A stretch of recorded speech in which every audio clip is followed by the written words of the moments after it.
मक्रन् अर्वाञ्चविन्द्रमौतो हवामहे योगो जिद्धनजिदश्वजिद्यः इमं नो यज्ञं विहवेजुषस्वास्य कुर्वो हरिवो मेधिनन्त्वा देवीं वाचमदनयन्त देवास्तां विश्वरूपाः पशवो वदन्ति सा नो मन्त्रेषु मूर्जं दुहाना धेनुर्वागस्मानुपतिष्ठुदयितो अयं मुहूर्तः शुभमुहूर्तो अस्तु।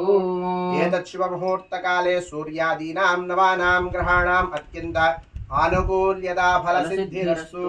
अस्मद्गुरुभ्यो नमः। ओम नमः सदसे नमः सदसस्पतये नमः सखीनां पुरोगाणां चक्षुषे नमो दिवे नमः पृथिव्यै सप्रदसभां मे गोपाय ये च सभ्याः सभासदः तानिन्द्रियावतः कुरु सर्वमायुर्वासनाम्। सर्वेभ्यः श्री वैष्णवेभ्यो